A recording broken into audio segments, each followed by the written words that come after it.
Hi guys, and thank you so much for joining me. If you are new here, I'm Kat and I like to talk about true crime, conspiracies and all sorts of related things. So when I did my Julian Assange and Wikileaks video, I did say I will explain to you what Vault 7 really is. Having researched this, I found out that there are thousands and thousands of documents and web pages and tons of information released about Vault 7, which I can't possibly cover due to the enormous data exposed. Just like it's mentioned on Wikileaks website, there are very considerably more story than there are journalists or academics who are in a position to write them. So what I am going to do is give you an overview of what Vault 7 actually is and why is it considered the largest publication of confidential documents on CIA. I know it might seem like a lot of technical details being given, but I promise you it's worth your time. But before we get started, just a quick disclaimer, I don't mean any disrespect to anyone I talk about in the video. The video is for educational and entertainment purposes only. The information I collect is already found in the public domain. Thank you so much. Vault 7 is a series of documents that Wikileaks began to publish on 7th of March 2017, detailing the activities and capabilities of the United States Central Intelligence Agency to perform electronic surveillance and cyber warfare. The files, dating from 2013 to 2016, include details on the agency's software capabilities, such as the ability to compromise cars, smart TVs, web browsers including Google Chrome, Microsoft Edge, Mozilla Firefox, and Opera, and the operating systems of most smartphones, including Apple's iOS and Google's Android, as well as other operating systems such as Microsoft Windows, Mac operating system, and Linux. A CIA internal audit identified 91 malware tools out of more than 500 tools in use in 2016 being compromised by the release. On Tuesday, 7th of March 2017, Wikileaks began its new series of leaks on the US CIA. Codenamed Vault 7 by Wikileaks, it is the largest ever publication of confidential documents on the agency. The first full part of the series, Year Zero, comprises 8,761 documents and files from an isolated high-security network situated inside the CIA's Center for Cyber Intelligence in Langley, Virginia. It follows an introductory disclosure in February 2017 of CIA targeting French political parties and candidates in the lead-up to the 2012 presidential election. Recently, the CIA lost control of the majority of its hacking arsenal, including malware, viruses, trojans, weaponized zero-day exploits, malware remote control systems, and associated documentation. This extraordinary collection, which amounts to more than several hundred million lines of code, gives its possessor the entire hacking capacity of the CIA.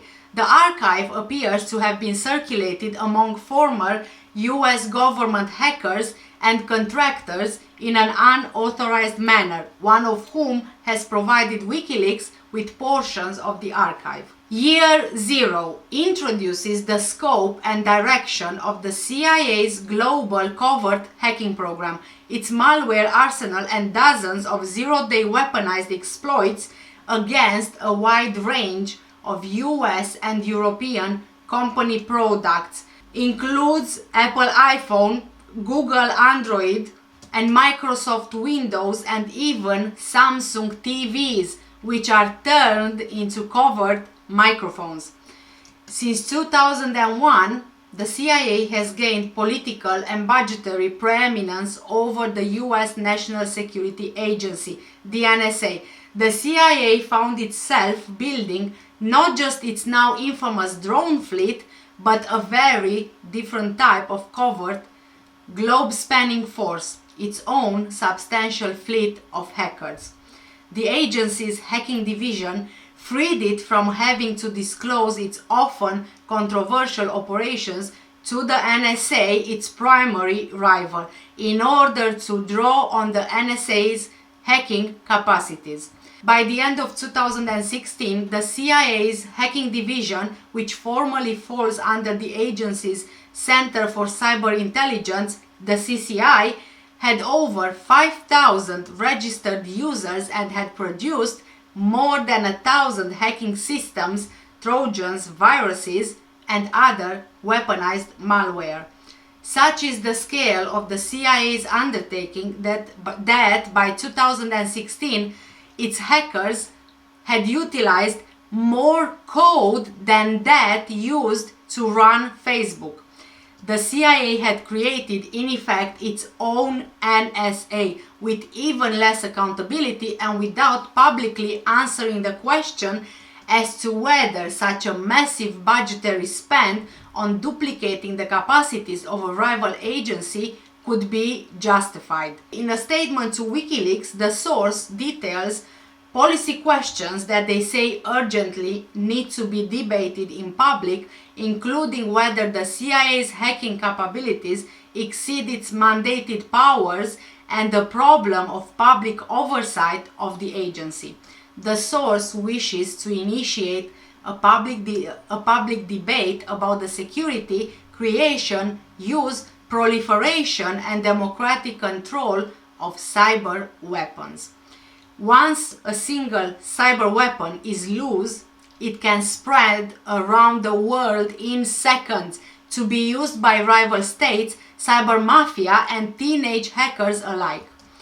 Julian Assange stated that there is an extreme proliferation risk in the development of cyber weapons. Comparisons can be drawn between the uncontrolled proliferation of such weapons, which results from the inability to contain them combined with their high market value, and the global arms trade. But the significance of year zero goes well beyond the choice between cyber war and cyber peace. The disclosure is also exceptional from a political, legal, and forensic perspective. Wikileaks has carefully reviewed the year zero disclosure and published CIA documentation while avoiding the distribution of armed cyber weapons until a consensus emerges on the technical and political nature of the CIA's program and how such weapons should be analyzed, disarmed, and published. Wikileaks has also decided to redact and anonymize some identifying information in year zero for in-depth analysis. These redactions include tens of thousands of CIA targets and attack machines throughout Latin America, Europe, and the US. Okay, so this is the long story short, but now let's deep dive into this. You know how I love deep diving. During January and February of 2017, the United States Justice Department was negotiating through Julian Assange's attorney, Adam Waldman, for immunity and safe passage for Assange to leave the Ecuadorian embassy in London and to travel to the US, both to discuss risk minimization of future Wikileaks releases, including redactions, and to testify that Russia was not the source for the Wikileaks releases in 2016. In mid-February of 2017, Waldman, who was a pro bono, asked Senator Mark Warner, who was a co-chairman of the United States Intelligence Committee, if he had any questions to ask Assange. Warner abruptly contacted FBI Director James Comey and told Waldman stand down and end the negotiations with Assange, with which Waldman complied. However, David Loeffman, who was Waldman's counterpart with the Justice Department, replied, "That's BS. You are not standing down and neither am I." According to Ray McGovern, on 28th of March 2017, Waldman and Loeffman were very near an agreement between the Justice Department and Assange for risk mitigation approaches relating to CIA documents in Wikileaks' possession or control, such as the redaction of agency staff members in hostile jurisdictions, in return for an acceptable immunity and safe passage agreement. But a formal agreement was never reached, and a very damaging disclosure about Marble Framework was released by Wikileaks on 31st of March 2017. In February 2017, Wikileaks began teasing the release of Vault 7 with a series of cryptic messages on Twitter, according to media reports. Later on in February, Wikileaks released classified documents describing how the CIA monitored the 2012 French presidential election. The press release for the leak stated that it was published as context for its forthcoming CIA Vault 7 series. In March 2017, US intelligence and law enforcement officials said to the international wire agency Reuters that they have been aware of the CIA security breach which led to Vault 7 since late 2016. Two officials said they were focusing on contractors as the possible source of the leaks. In 2017, federal law enforcement identified CIA software engineer Joshua Adam Schultz as a suspected source of Vault 7. 13th of April 2017, CIA Director Mike Pompeo declared Wikileaks to be a hostile intelligence service. In September 2021, Yahoo News reported that in 2017, in the wake of the Vault 7 leaks, the CIA planned to assassinate Assange, spy on associates of Wikileaks, sow discord among its members, and steal their electronic devices. This is what I already covered in my Julian Assange video, the Yahoo News investigation. CIA malware targets iPhones, Androids, smart TVs. CIA malware and hacking tools are built by EDG, Engineering Development Group, a software development group within CCI, the Center for Cyber Intelligence, basically the same part of the CIA. A department belonging to the CIA's DDI, Directorate for Digital Innovation. The DDI is one of the 5 major directorates of the CIA. The EDG is responsible for the development, testing, and operational support of all backdoors, exploits, malicious payloads, Trojans, viruses, and any other kind of malware used by the CIA in its covert operations worldwide. The increasing sophistication of surveillance techniques has drawn comparisons with George Orwell's 1984, but Weeping Angel, developed by the CIA's Embedded Devices Branch, the EDB, which infests smart TVs, transforming them into covert microphones, is the most emblematic realization. The attack against Samsung smart TVs was developed, check this out, in cooperation with the United Kingdom's MI5 BTSS. After infestation, Weeping Angel places the target TV in a fake off mode so that the owner falsely believes the TV is off when actually it's on. In fake off mode, the TV operates as a bug, recording conversations in the room and sending them over the internet to a covert CIA server. Once installed in suitable televisions with a USB stick, the hacking tool enables those televisions' built-in microphones and possibly video cameras to record their surroundings while the television falsely appears to be turned off. The recorded data is then either stored locally into the TV's memory or sent over the internet to the CIA.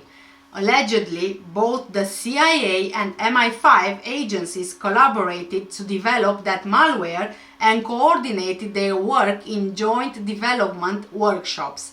As of the publication, Weeping Angel is the second major CIA hacking tool, which notably references the British TV show Doctor Who alongside Sonic Screwdriver in Dark Matter.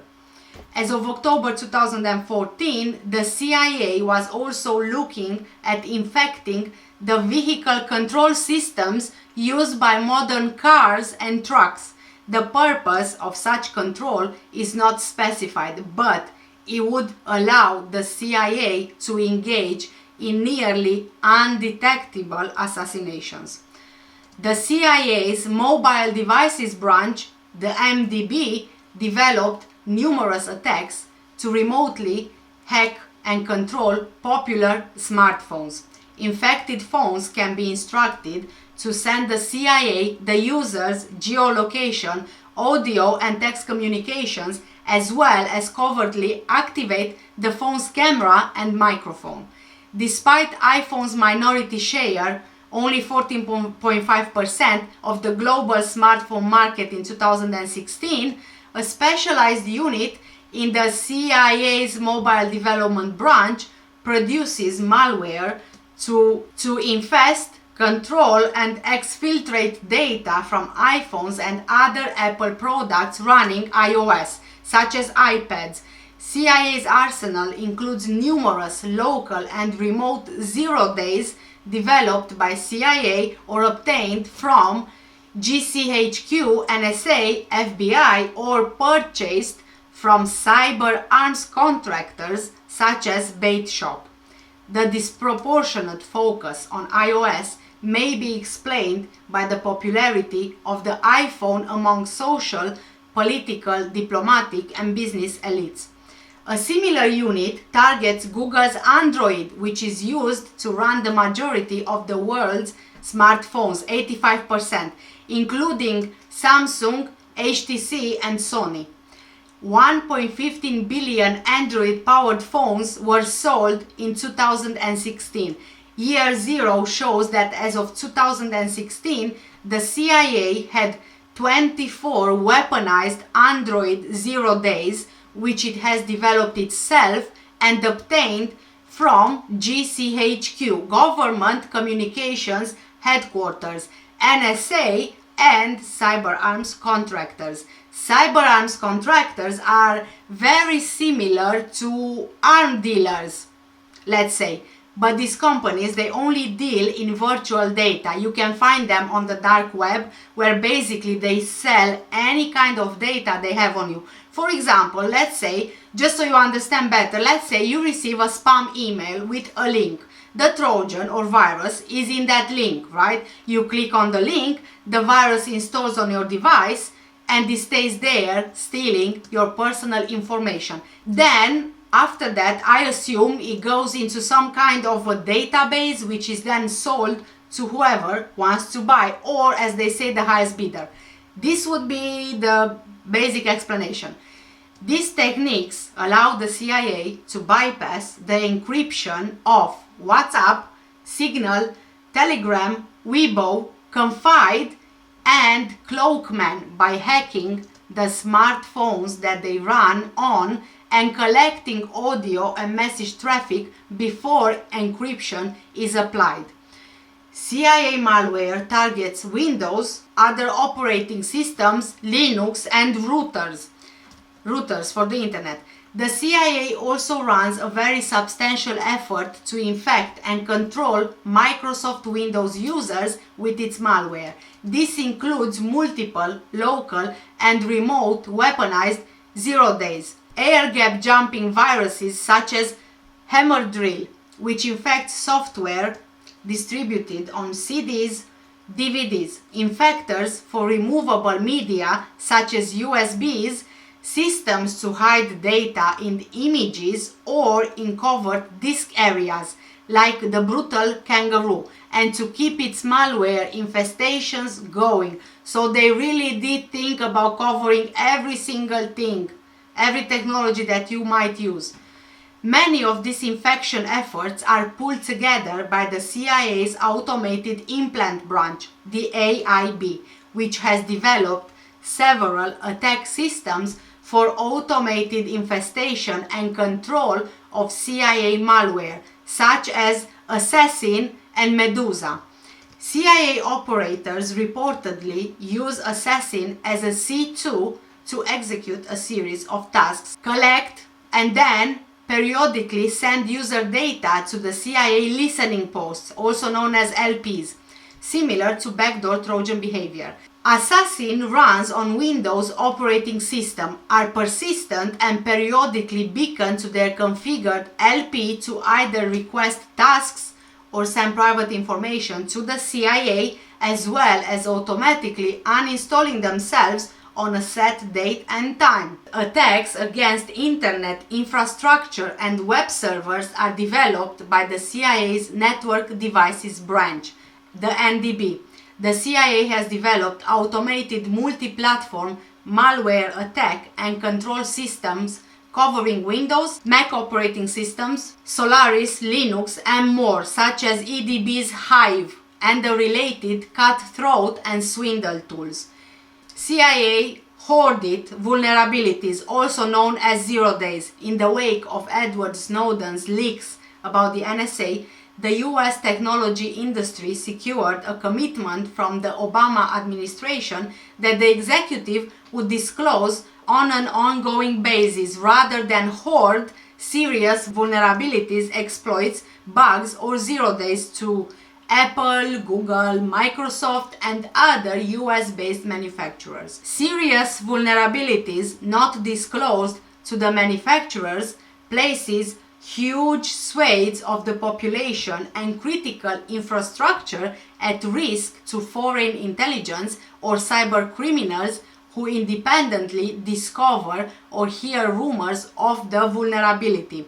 If the CIA can discover such vulnerabilities, so can others. So for example, let's just say I'm giving you an example so you can understand in simple terms. So for example, let's say you are buying the latest iPhone. I don't even know what number that is, but yeah, just say you are buying the latest iPhone and it has a newer kind of technology, let's say the fingerprint identification, right?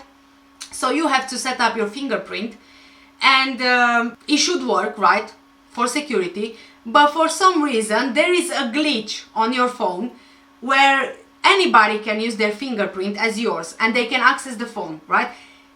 Let's just say that you don't notice it, but other people might. But the CIA knows this is the glitch. So basically, although it's your fingerprint or your fingerprint should be scanned, anyone's fingerprint works. And the CIA doesn't tell Apple that this is an issue. This is a vulnerability which can potentially, endanger people, let's say. But rather, they keep hoarding the information, they keep the information for themselves, and they keep on trying to, create different hacking tools around the information that they have, which they should have notified Apple about, but they didn't. So basically, yeah, this is what they are doing. The US government's commitment to the vulnerabilities equities process came after significant lobbying by US technology companies who risk losing their share of the global market over real and perceived hidden vulnerabilities. The government stated that it would disclose all pervasive vulnerabilities discovered after 2010 on an ongoing basis. Year Zero documents show that the CIA breached the Obama administration's commitments.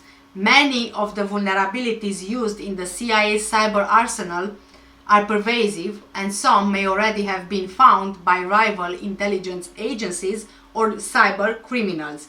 As an example, specific CIA malware revealed in Year Zero is able to penetrate, infest, and control both the Android phone and iPhone software that runs or has run presidential Twitter accounts.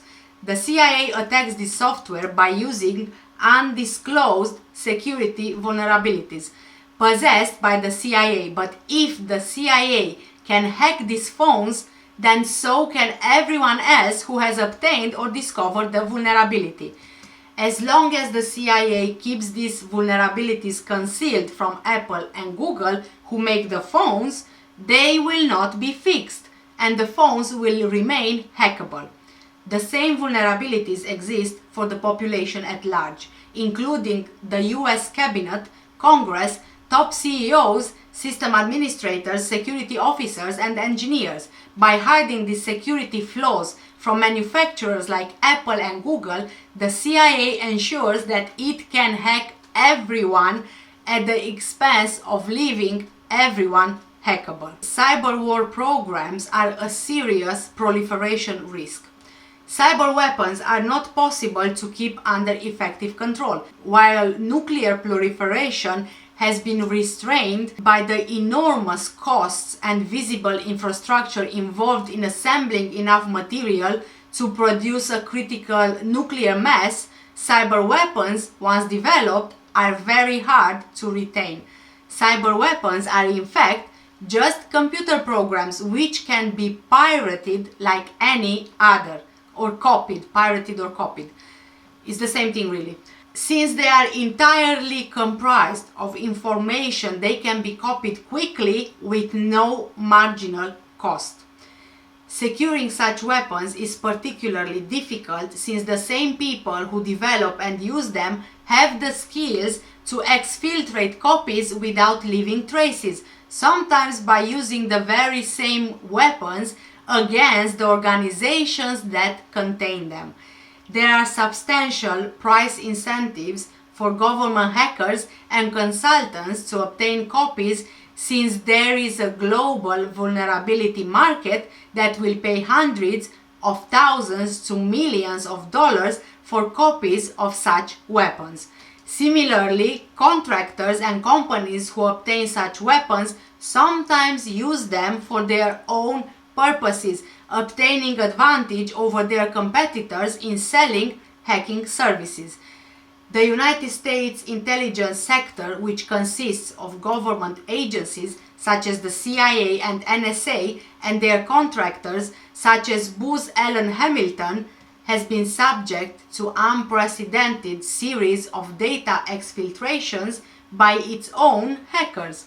A number of intelligence community members have been arrested or subject to federal criminal investigations in separate incidents. Most visibly, on February the 8th, 2017, a US federal grand jury indicted Harold T. Martin III with 20 counts of mishandling classified information. The Department of Justice alleged that it seized some 5,000 gigabytes of information from Harold T. Martin III that he had obtained from classified programs at NSA and CIA, including the source code for numerous hacking tools. You know, the source code is something like, if you wish, the recipe. Once a single cyber weapon is loose, it can spread around the world in seconds to be used by peer states, cyber mafia, and teenage hackers. US consulate in Frankfurt is a covert CIA hacker base, or it was at the time of this incident, of this leak. In addition to its operations in Langley, Virginia, the CIA also uses the US consulate in Frankfurt as a covert base for its hackers covering Europe, the Middle East, and Africa. CIA hackers operating out of the Frankfurt Consulate, Center for Cyber Intelligence Europe, or CCIE, are given diplomatic black passports and State Department cover. The instructions for incoming CIA hackers make Germany's counterintelligence efforts appear inconsequential. Quote, breeze through German customs because you have your cover for action story down pat. And all they did was stamp your passport. Example, your cover story for this trip. Question, why are you here? Answer, supporting technical consultations at the consulate. So you see, technical consultations, yes, that is part of their cover. Two earlier Wikileaks publications give further detail on CIA approaches to customs and secondary screening procedures. Once in Frankfurt, CIA hackers can travel without further border checks to the 25 European countries that are part of the Schengen open border area. including France, Italy, and Switzerland. A number of the CIA's electronic attack methods are designed for physical proximity. These attack methods are able to penetrate high security networks that are disconnected from the internet, such as police record database. In these cases, a CIA officer, agent, or allied intelligence officer acting under instructions physically infiltrates the targeted workplace. The attacker is provided with a USB containing malware developed for the CIA for this purpose, which is inserted into the targeted computer. The attacker then infects and exfiltrates data to removable media. For example, the CIA attack system Fine Dining provides 24 decoy applications for CIA spies to use. To witnesses, the spy appears to be running a program showing videos, for example VLC or even Windows Media Player, presenting slides like Prezi, playing a computer game, Breakout 2, 2048, whatever computer game, or even running a fake virus scanner like Kaspersky, McAfee, Sophos, AVG. But while the decoy application is on the screen, the underlying system is automatically infected and ransacked. The Chief Public Prosecutor General of the Federal Court of Justice in Germany, Peter Frank, announced on the 8th of March 2017 that the government was conducting a preliminary investigation to see if it will launch a major probe into the activities being conducted out of the consulate, and also more broadly whether people in Germany were being attacked by the CIA. Germany's Foreign Minister Sigmar Gabriel from the Social Democratic Party responded to the documents of Vault 7 Year Zero that the CIA used Frankfurt as a base for its digital espionage operations, saying that Germany did not have any information about the cyber attacks. How the CIA dramatically increased proliferation risks. In what is surely one of the most astounding intelligence own goals in living memory, the CIA structured its classification regime such that, for the most market valuable part of Vault 7, the CIA's weaponized malware, implants and 0 days, listening posts, LPs, and command and control C2 systems, the agency has little recourse.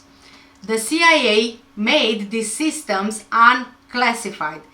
Why the CIA chose to make its cyber arsenal unclassified reveals how concepts developed for military use do not easily cross over to the battlefield of cyber war.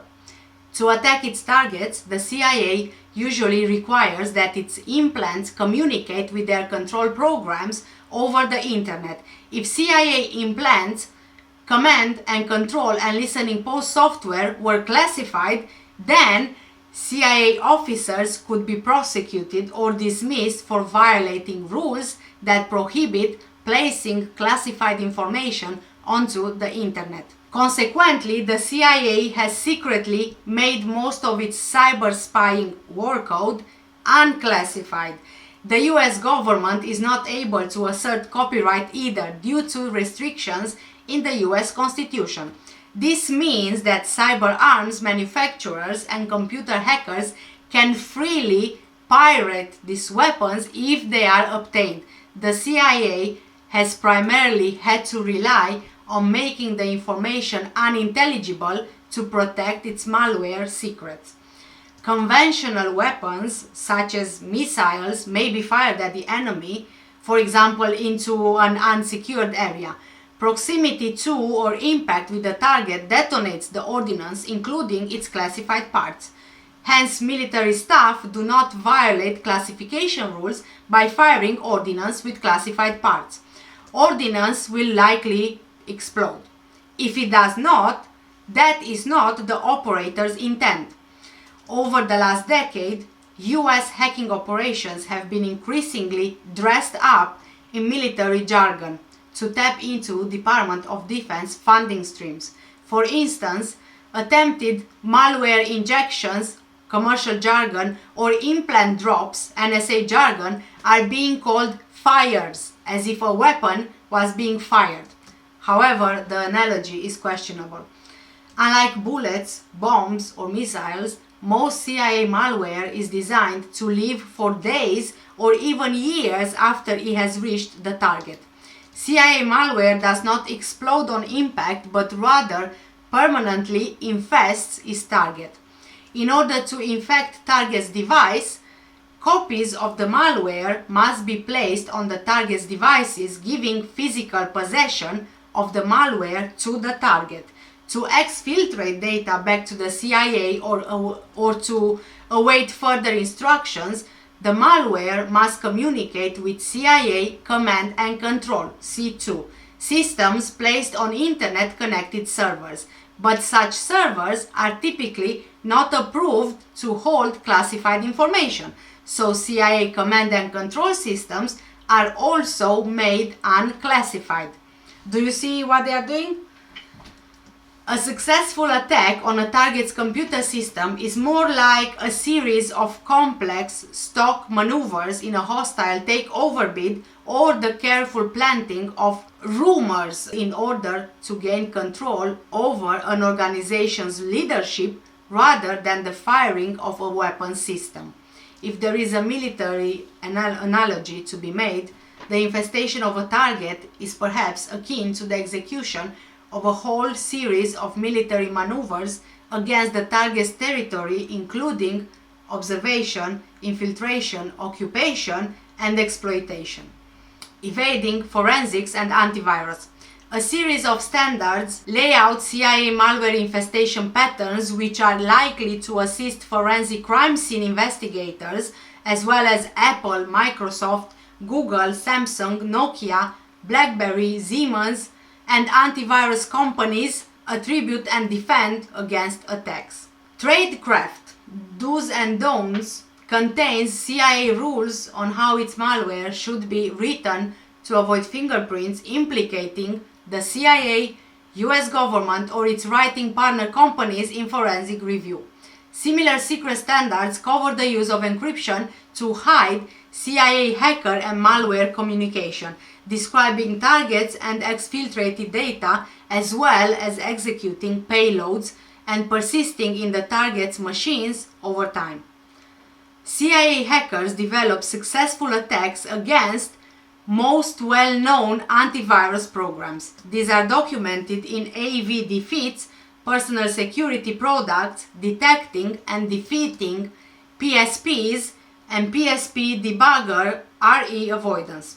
For example, Komodo was defeated by CIA malware placing itself in the Windows recycle bin. CIA hackers discussed what the NSA's equation group hackers did wrong and how the CIA's malware makers could avoid similar exposure.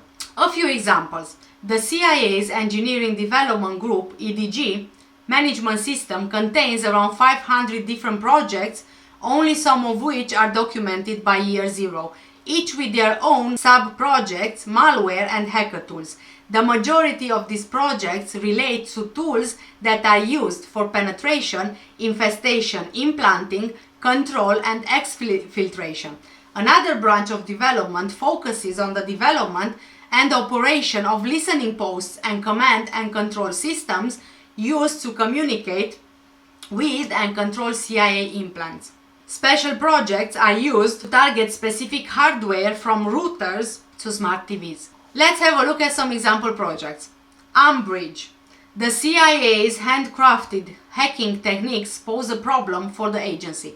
Each technique it has created forms a fingerprint that can be used by forensic investigators to attribute multiple different attacks to the same entity. This is comparable to finding the same distinctive knife wound on multiple separate murder victims. The unique wounding style creates suspicion that a single murderer is responsible.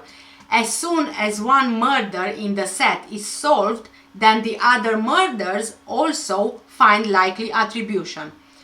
The CIA's Remote Device Branch's Umbridge group collects and maintains a substantial library of attack techniques stolen from malware produced in other states, including the Russian Federation.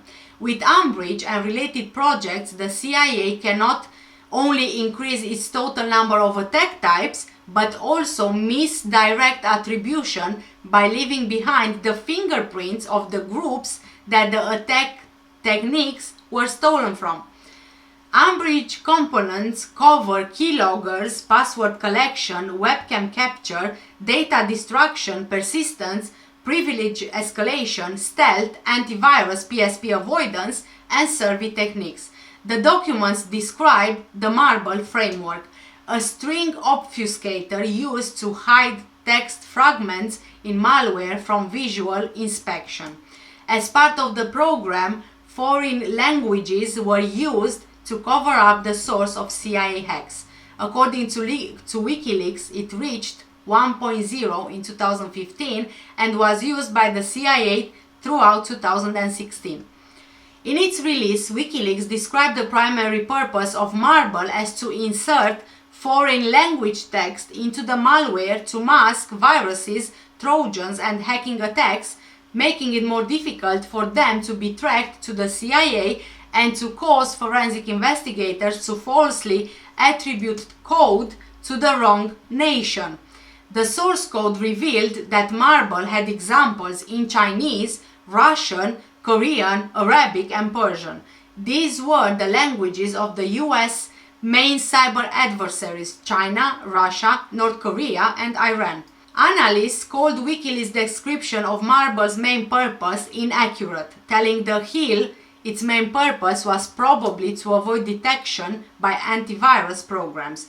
Marble also contained a deobfuscator tool with which the CIA could reverse text obfuscation. Security researcher Nicholas Weaver from International Computer Science Institute in Berkeley told the Washington Post, "This appears to be one of the most technically damaging leaks ever done by Wikileaks, as it seems designed to directly disrupt ongoing CIA operations." Fine dining. Fine dining comes with a standardized questionnaire, for example, a menu that CIA case officers fill out. The questionnaire is used by the agency's OSB, Operational Support Branch, to transform the requests of case officers into technical requirements for hacking attacks, typically exfiltrating information from computer systems for specific operations. The questionnaire allows the OSB to identify how to adapt existing tools for the operation and communicate this to CIA malware configuration staff. The OBS functions as the interface between CIA operational staff and the relevant technical support staff. Among the list of possible targets of the collection are asset, liaison asset, system administrator, foreign information operations, foreign intelligence agencies, and foreign government entities. Notably absent is any reference to extremists or transnational criminals. The case officer is also asked to specify the environment of the target, like the type of computer, operating system used, internet connectivity, and installed antivirus utilities, PSPs, as well as a list of file types to be exfiltrated, like office documents, audio, video, images, or custom file types. The menu also asks for information if recurring access to the target is possible and how long unobserved access to the computer can be maintained. This information is used by the CIA's JQJ Improvise software to configure a set of CIA malware suited to the specific needs of an operation. Improvise, JQJ Improvise. Improvise is a tool set for configuration, post-processing, payload setup, and execution vector selection for survey exfiltration tools supporting all major operating systems like Windows, Bartender, Mac operating system, Jukebox, and Linux, Dancefloor. Its configuration utilities like Margarita allows the NOC, Network Operations Center, to customize tools based on requirements from fine dining questionnaires. Hive. Hive is a multi-platform CIA malware suite and its associated control software. The project provides customizable implants for Windows, Solaris, MikroTik used in internet routers or routers,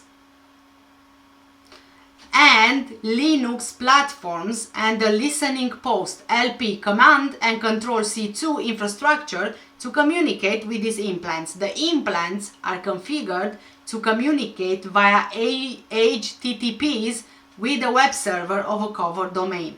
Each operation utilizing these implants has a separate cover domain, and the infrastructure can handle any number of cover domains.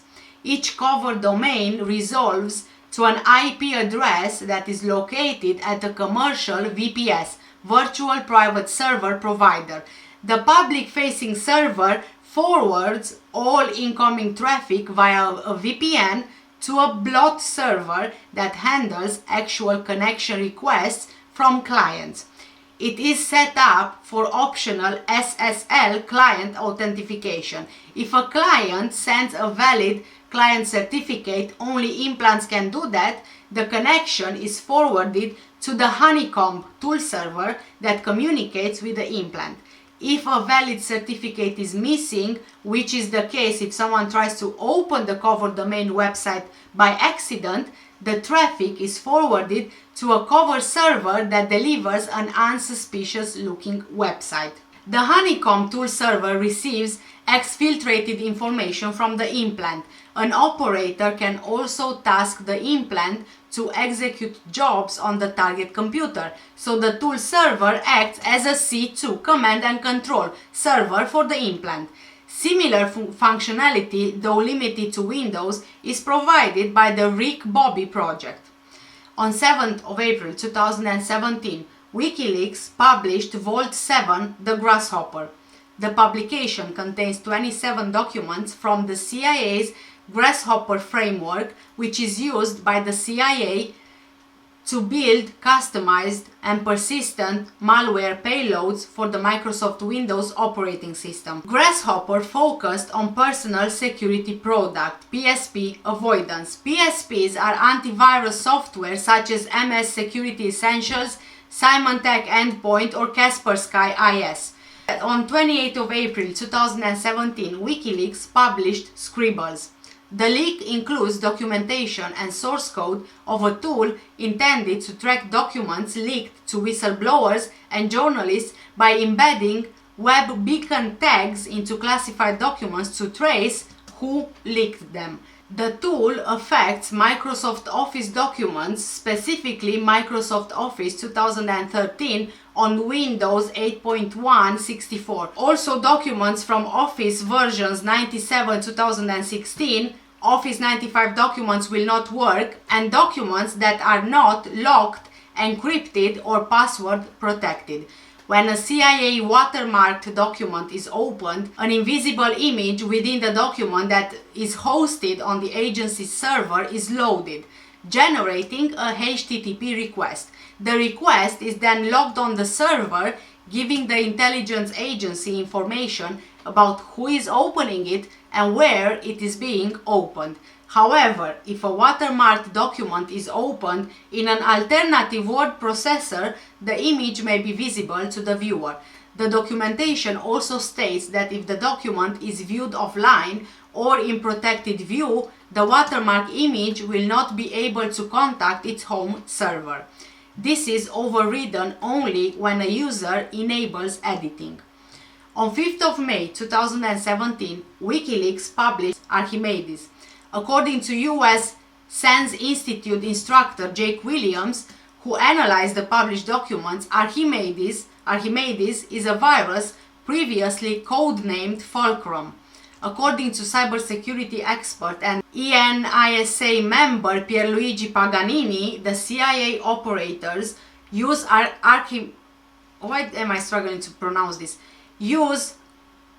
Archimedes to redirect local area network LAN web browser sessions from a targeted computer through a computer controlled by the CIA before the sessions are routed to the users.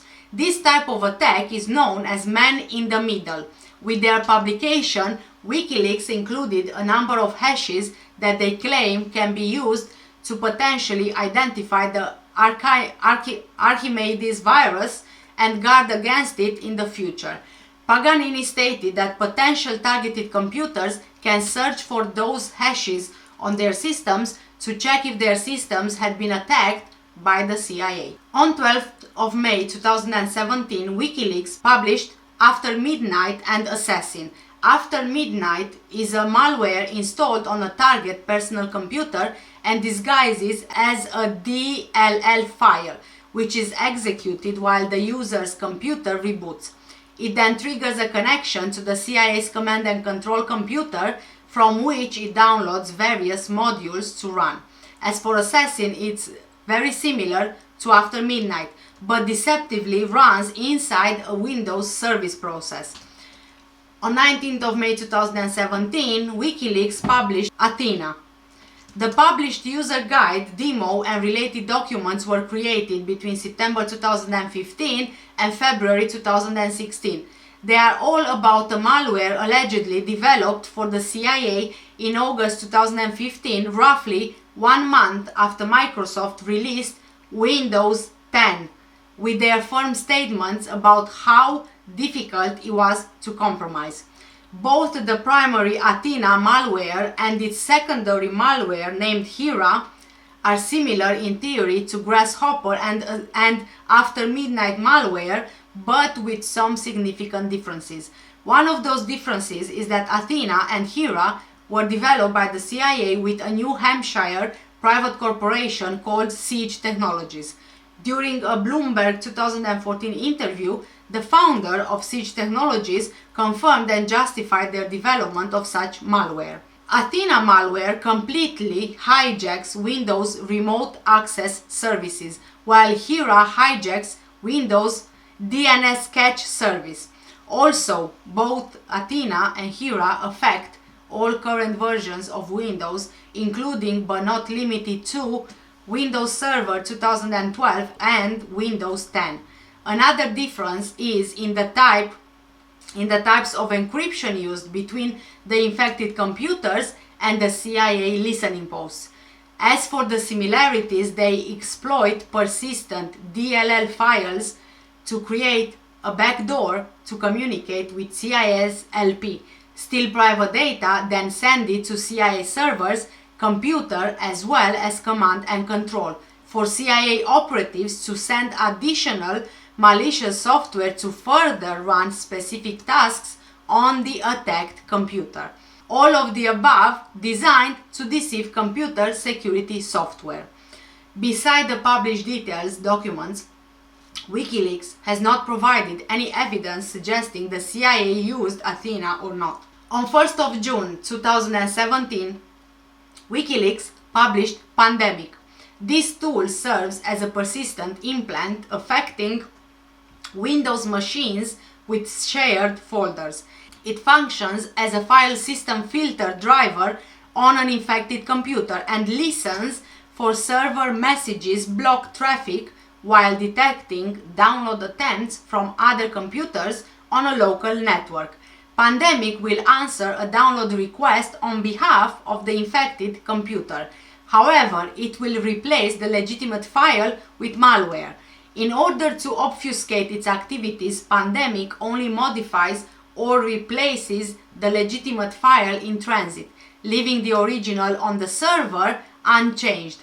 The implant allows 20 files to be modified at a time with a maximum individual size of 800 megabytes. While not stated in the leaked documentation, it is possible that newly infected computers could themselves become Pandemic file servers, allowing the implant to reach new targets on a local network. Wikileaks also published secret documents from the Express Lane project of the CIA. These documents show one of the cyber operations the CIA conducts against liaison services. which includes, among many others, the National Security Agency, the Department of Homeland Security, and the Federal Bureau of Investigation. The OTS, the Office of Technical Services, a branch within the CIA, has a biometric collection system that is provided to liaison services around the world, with the expectation for sharing of the biometric takes collected on the systems. But this voluntary sharing obviously does not work or is considered insufficient by the CIA, because Express Lane is a covert information collection tool that is used by the CIA to secretly exfiltrate data collections from such systems provided to liaison services. So basically they are just taking the biometric data and storing it for themselves. Express Lane is installed and run with the cover of upgrading the biometric software by OTS agents that visit the liaison sites. Liaison officers overseeing this procedure will remain unsuspicious, as the data exfiltration disguises behind a Windows installation splash screen. The core components of the OTS system are based on products from Crossmatch, a US company specializing in biometric software for law enforcement and the intelligence community. The company hit the headlines in 2011 when it was reported that the US military used the Crossmatch product to identify Osama bin Laden during the assassination operation in Pakistan. When asked about the authenticity of the files, former director of the Central Intelligence Agency, Michael Hayden, replied that the organization does not comment on the authenticity or content of purported intelligence documents. However, speaking on condition of anonymity, current and former intelligence officials said that the documents appear to be genuine. Edward Snowden tweeted shortly after the documents release that they looked authentic. Robert M. Chesney, a law professor at the University of Texas and director of the Technology and Public Policy Program at the Center for Strategic and International Study, likened the Vault 7 to NSA hacking tools disclosed in 2016 by a group calling itself the Shadow Brokers. On 15th of March 2017, President Donald Trump stated during an interview that the CIA was hacked and a lot of things taken. The following day, in a statement, Democratic Congressman Adam Schiff, the ranking member of the House Intelligence Committee, wrote in a news release, in his effort to once again blame Obama, the president appeared to have discussed something that, if true and accurate, would otherwise be considered classified information. Schiff also said that the president has the power to declassify whatever and whenever he wants. Wikileaks published all these documents as soon as its verification and analysis were ready. In February of the same year, the Trump administration had issued an executive order calling for a cyber war review to be prepared within 30 days. While the review increased the timeliness and relevance of the publication, it did not play a role in setting the publication date. Names, email addresses, and external IP addresses have been redacted in the released pages. There were 70,875 redactions in total, until further analysis was complete. Some items may have been redacted that are not employees, contractors, targets, or otherwise related to the agency, but are, for example, authors of documentation for otherwise public projects that are used by the agency. The redacted names are replaced by user IDs or numbers to allow readers to assign multiple pages to a single author. Given the redaction process used, a single person may be represented by more than one assigned identifier, but no identifier refers to more than one real person. Attachments with other binary content are replaced by a hex dump of the content to prevent accidental invocation of binaries that may have been infected with weaponized CIA malware. As the content is assessed, it may be made available until the content is redacted. Until then, the content is redacted. The tens of thousands of routable IP addresses references, including more than 22,000 within the United States, that correspond to possible targets, CIA covert listening post servers, intermediary and test systems are redacted for further exclusive investigation. Binary files of non-public origin are only available as dumps to prevent accidental invocation of CIA malware-infected binaries. The time period covered of this leak is the years 2013 to 2016. The sort order of the pages within each level is determined by date, with the oldest first. Wikileaks said that the documents came from an isolated, high-security network situated inside the CIA's Center for Cyber Intelligence in Langley, Virginia. The documents allowed Wikileaks to partially determine the structure and organization of the CCI. The CCI reportedly has an entire unit devoted to compromising Apple products. The cybersecurity firm Symantec analyzed Vault 7 documents and found some of the described software closely matched cyber attacks by Longhorn, which it had monitored since 2014. Symantec had previously suspected that Longhorn was government-sponsored and had tracked its usage against 40 targets in 16 countries. The documents reportedly revealed that the agency had amassed a large collection of cyber attack techniques and malware produced by other hackers. This library was reportedly maintained by the CIA's Remote Devices Branch's Umbridge group, with examples of using these techniques and source code contained in the Umbridge Component Library JIT repository. According to Wikileaks, by recycling the techniques of third parties through Umbridge, the CIA can not only increase its total number of attacks, but can also mislead forensic investigators by disguising these attacks as the work of other groups and nations. Among the techniques borrowed by Umbridge was the file wiping implementation used by Shamoon. According to PC World, some of the techniques and code snippets have been used by CIA in its internal projects whose end result cannot be inferred from the leaks. PC World commented that the practice of planting false flags to deter attribution was not a new development in cyber attacks. Russian, North Korean and Israeli hacker groups are among those suspected of using false flags. According to a study by Kim Zetter in The Intercept, Umbridge was probably much more focused on speeding up development by repurposing existing tools rather than on planting false flags. Robert Graham, CEO of Irata Security, told The Intercept that the source code referenced in the Umbridge documents is extremely public and is likely used by a multitude of groups and state actors.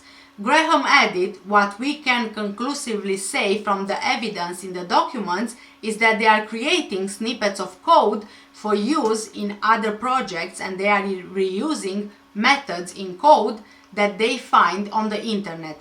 Elsewhere, they talk about obscuring attacks so you can't see where it's coming from, but there's no concrete plan to do a false flag operation. They are not trying to say we are going to make this look like Russia."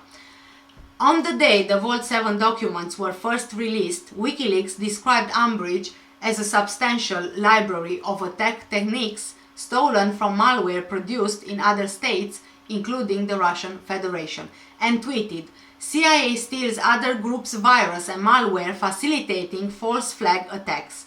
A conspiracy theory soon emerged alleging that the CIA framed the Russian government for interfering in the 2016 US elections. Conservative commentators such as Sean Hannity and Ann Coulter speculated about this possibility on Twitter, and Rush Limbaugh discussed it on his radio show. Russian Foreign Minister Sergei Lavrov said that Vault 7 showed that the CIA could get access to such fingerprints and then use them. Cybersecurity writers such as Ben Buchanan, I'm hoping I'm pronouncing it right, and Kevin Paulson were skeptical of those theories. Paulson wrote, "The leaked catalog isn't organized by country of origin and the specific malware used by the Russian DNC hackers is nowhere on the list. Wikileaks said on 19th of March 2017 on Twitter that the CIA was secretly exploiting a vulnerability in a huge range of Cisco router models discovered thanks to the Vault 7 documents. The CIA had learned more than a year ago how to exploit flaws in Cisco's widely used internet switches, which direct electronic traffic to enable eavesdropping.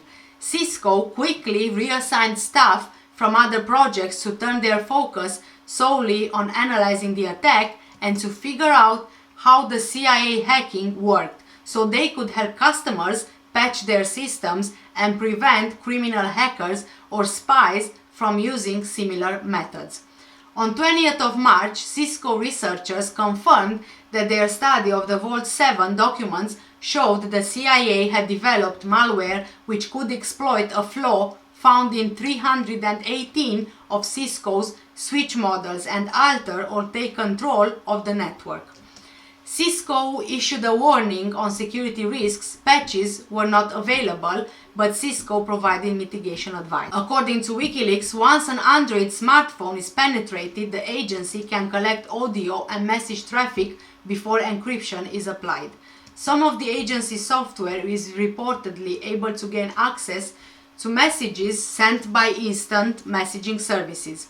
This method of accessing messages differs from obtaining access by decrypting an already encrypted message. While the encryption of messengers that offer end-to-end encryption, such as Telegram, WhatsApp, and Signal, wasn't reported to be cracked. Their encryption can be bypassed by capturing input before their encryption is applied, by methods such as keylogging and recording the touch input from the user. Commentators, among them Snowden and cryptographer and security pundit Bruce Schneier, observed that Wikileaks incorrectly implied that the messaging apps themselves and their underlying encryption had been compromised, an implication which was in turn reported for a period by the New York Times and other mainstream outlets. On 7th of March 2017, Edward Snowden commented on the importance of the release, stating that it reveals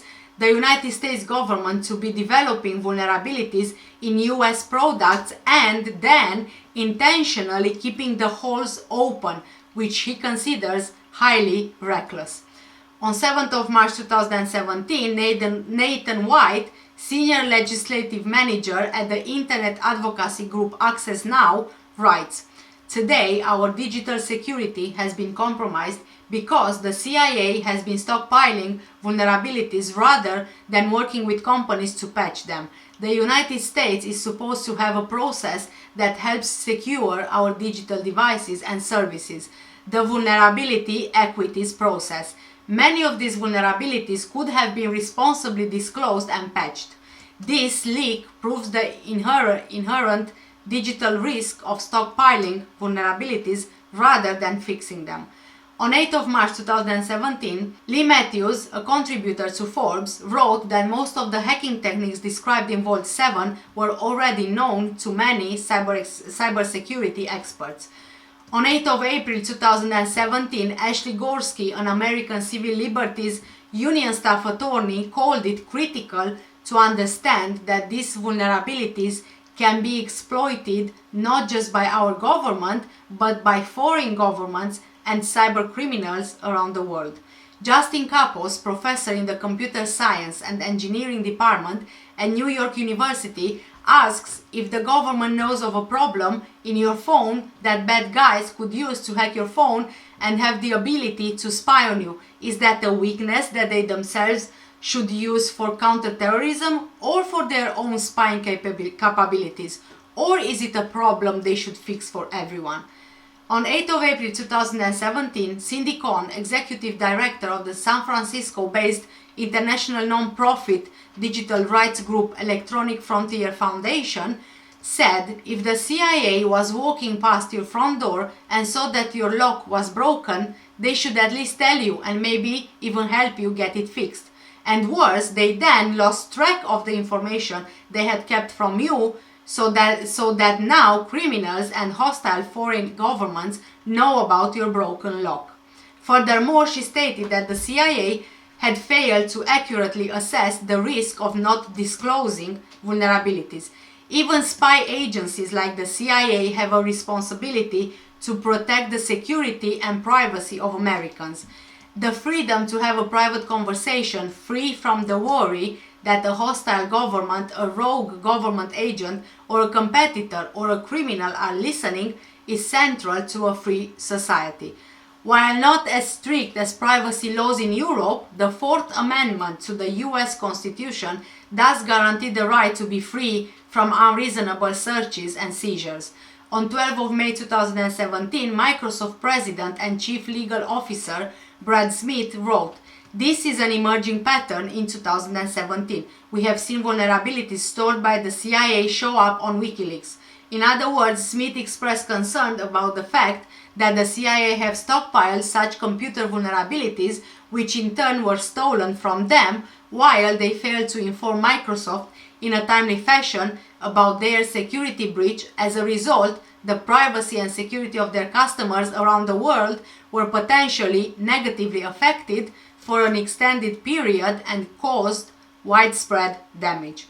Apple, one of the numerous tech companies whose devices appear to have been targeted, released a statement late on Tuesday, 7th of March 2017, saying many of the vulnerabilities described by the documents were already fixed as of the latest version of its iOS mobile operating system, and aimed to reassure customers that it was working on patching the rest of the holes.